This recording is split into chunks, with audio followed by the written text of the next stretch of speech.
Oh, snap. Grandma Jen here to fill your mind with good thought. Now, I want to first say, what do you think about my Christmas background? I want to give a big shout out and a thank you to my friend Suzanne for this fun gingerbread Santa. Now, have you ever thought about communication? More than likely you have.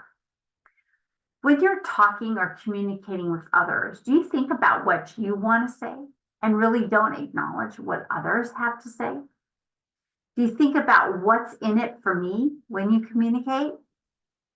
Do you tend to talk over others, or you inject often and cut people off from their thoughts or what they're saying? Do you listen waiting to be able to say what you want to say? Now, these things are not good ways. They are not good ways to communicate and often cause people to be turned off from you. Now, there are three basic types of communication. There's a verbal communication, the written communication, and the nonverbal. Now, verbal communication is when you listen and talk with one another. Now, within the verbal communication, you have inflexes and tones and pitches and other sounds that express itself. Now, written communication, when you read what someone has written and you interpret the words. Then there's the nonverbal communication.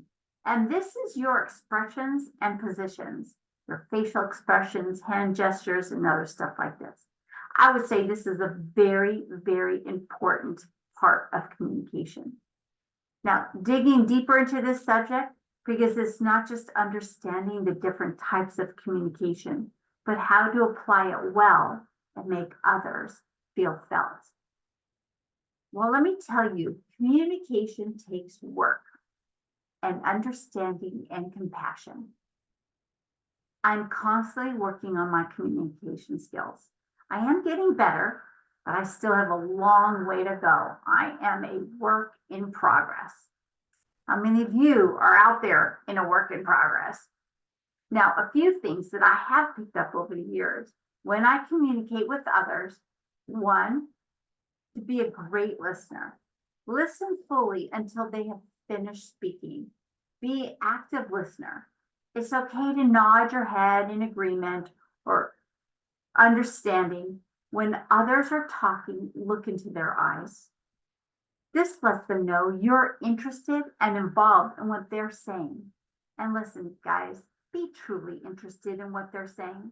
Now, while they're talking, don't be thinking about either what you want to say or you're going to say. Just listen until the end. When they have completed their thought, be interactive with what you have heard, like repeating back. So this is what I heard you say. Or if I understand you correctly, you said, or some other way to clarify what you heard them say. Now, this lets them know you were truly and actively listening to them and you care.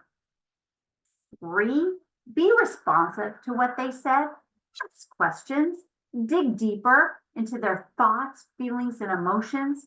Helping people feel felt promotes well-being, healing, and wholeness.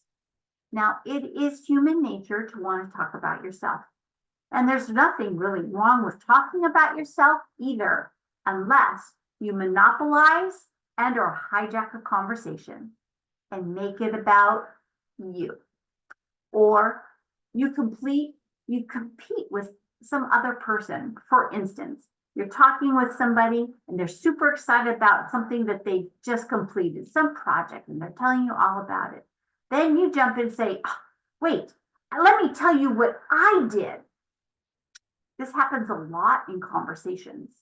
Now, I believe most people don't purposely try to hijack conversations, but this is exactly what many do. Now, I've been guilty of this. How about you? I'm working really hard at asking questions and learning about others, understanding where they're coming from, their hearts, their desires, their goals and dreams, the things that are important to them. I figure I can talk about me another time. It's more important for me to serve people than to be served. And this is just a very small way I can serve others by letting them know they or you are important and you matter and I care about you. Now, in the process of listening, what are nonverbal communications? Be a smile or a frown, could be laughing along, crying, nodding of the head, hand gestures. Now, hand gestures, I'm half Italian. I use hand gestures all the time. Now, how about looking away? You could be checking your phone, or that gaze that says, I'm not interested in a word you're saying. I have other things in my mind.